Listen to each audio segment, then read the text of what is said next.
तो आज हम लोग पढ़ेंगे क्लास 5 का साइंस। साइंस का पहला चैप्टर आपका है रिप्रोडक्शन इन प्लांट्स, माने पौधों में जनन।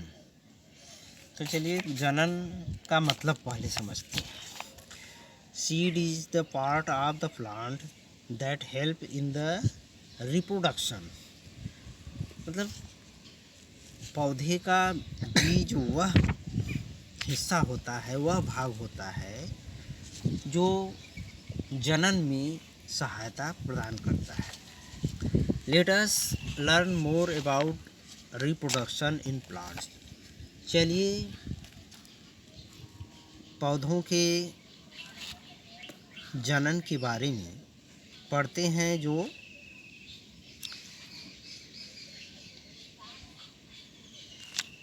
तो रिप्रोडक्शन इन प्लांट्स क्या है, पौधों में जनन किसे कहते हैं, क्या होता है।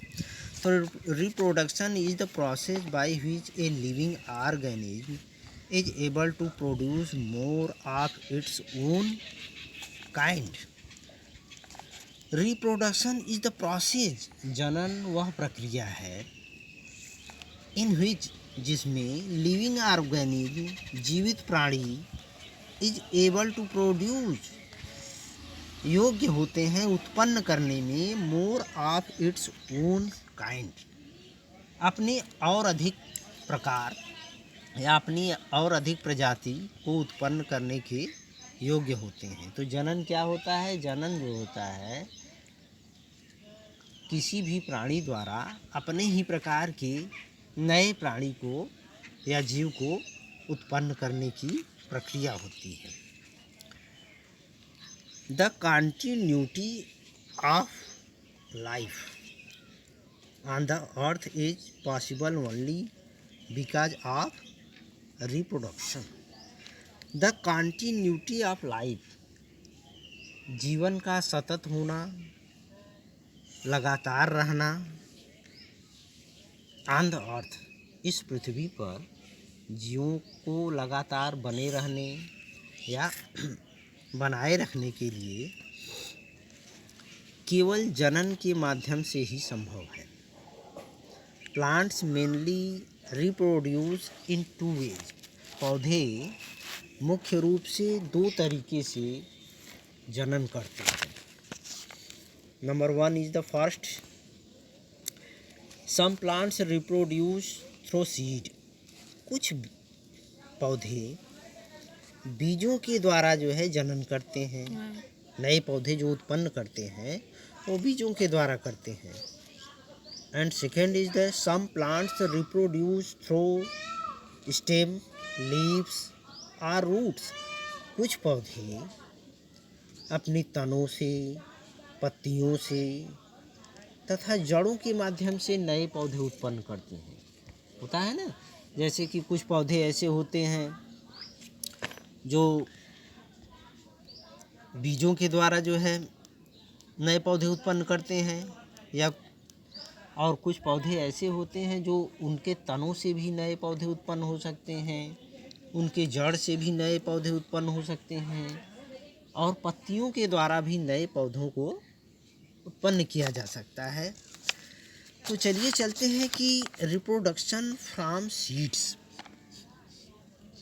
रिप्रोडक्शन फ्रॉम सीड्स, तो बीजों के द्वारा जो जनन होता है वो कैसे होता है वो हम लोग देखते हैं। तो seed is the beginning of a new plant. बीज जो होता है किसी नए पौधे को शुरुआत करने वाला होता है या शुरुआती गुण रखता है नए पौधे के विकास का। All seeds are different from each other. सभी बीज एक दूसरे से डिफरेंट होते हैं, भिन्न होते हैं, अलग होते हैं। Despite their differences, उनके अंतर के आधार पर most seed have 3 main part in common. उनकी विविधता के आधार पर भी मोस्ट सीड, अधिकतर बीज have 3 main part in common. अधिकतर बीजों में 3 जो है भाग कॉमन होते हैं, सब में पाए जाते हैं। The seed coat. Seed coat means ये जो बीज है, ये सीड है, ये जो देख रहे हैं सीड, तो सीड के ऊपर जो बाहरी कवच होता है, बाहरी खोल होता है, ये देख रहे हैं सीड है ना, तो सीड का बाहरी जो खोल होता है, कवर होता है, उसको सीड कोट बोलते हैं। तो पहला हो गया ये। उसके बाद एंडोस्पर्म, अंतः भाग है, इसके अंदर का भाग है। उसके बाद है आपका एम्ब्रियो, भ्रूण, जिसको कहते हैं भ्रूण कहते हैं। अब है आपका कि a seed has an outer covering called seed coat. एक बीज के चारों तरफ एक बाहरी परत होती है जिसको सीड कोट बोलते हैं।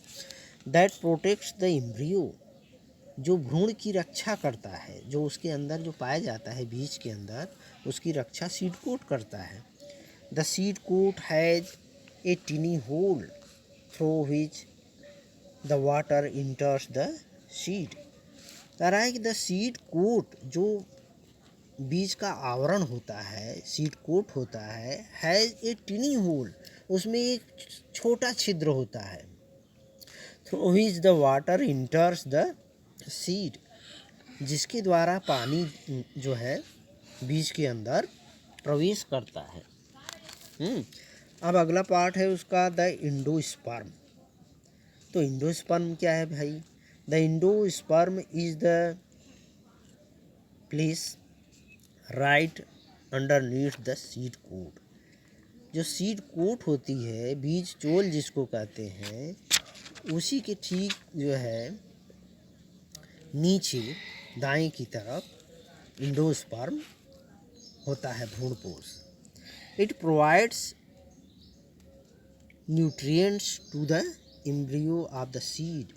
यह जो है एंडोस्पर्म क्या करता है? प्रदान करता है न्यूट्रिएंट्स, पोषक तत्वों को, to the embryo of the seed, बीज के भ्रूण को। जो बीज का भ्रूण होता है उसको पोषक तत्व प्रदान कौन करता है? एंडोस्पर्म करता है। These nutrients allow the seed to remain alive.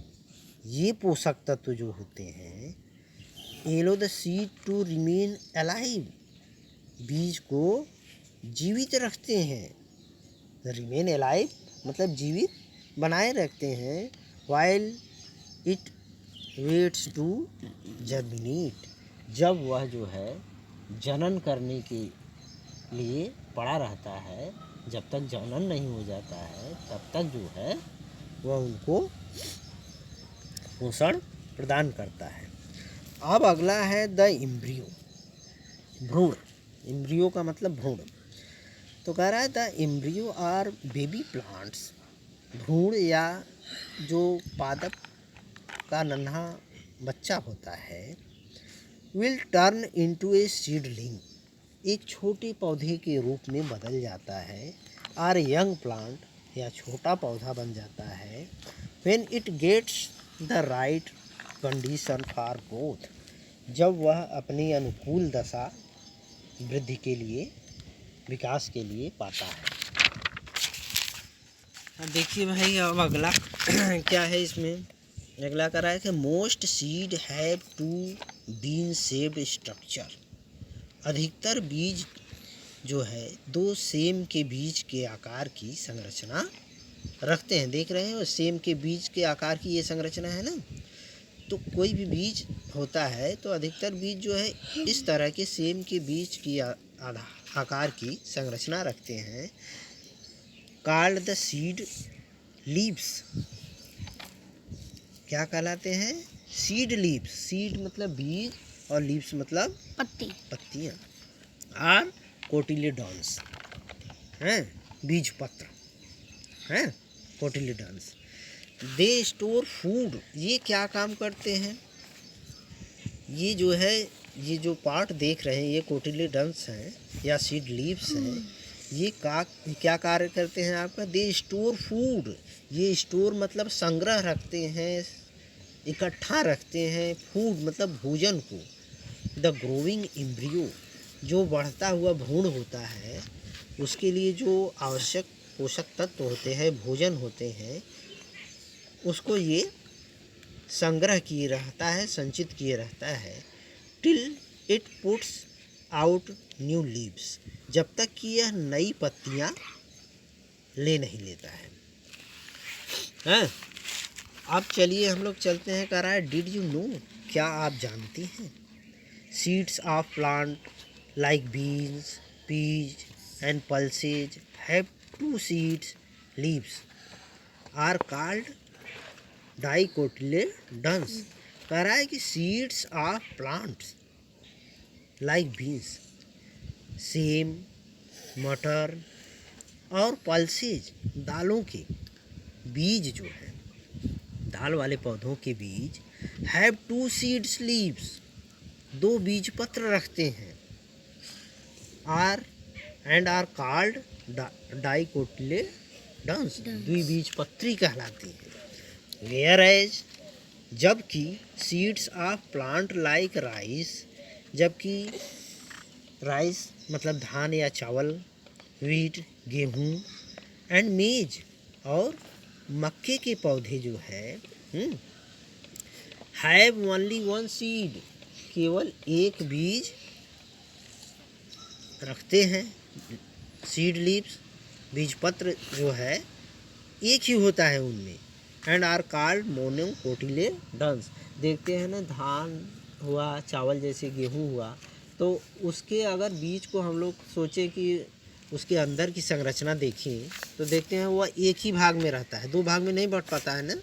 तो ऐसे पौधों को हम लोग एक बीजपत्री कहते हैं, मोनोकोटिलेडन्स कहते हैं।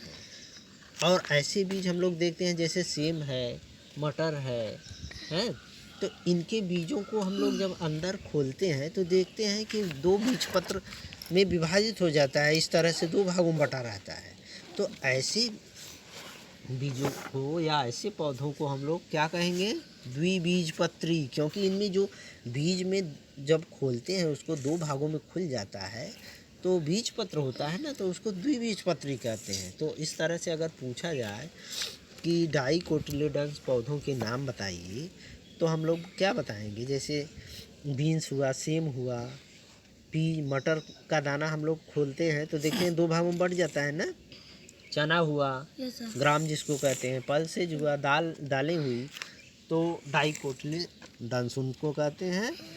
और मोनोकोटिलेडन्स का मतलब ऐसे पौधे जिनमें बीजपत्र दो भागों में नहीं होता है, केवल सिंगल ही होता है, तो उसको मोनोकोटिलेडन्स कहते हैं। हाँ, तो चलिए इसके बाद दूसरे दिन दूसरे भाग में हम लोग इसके बाद का अध्ययन करेंगे। तब तक के लिए गुड बाय।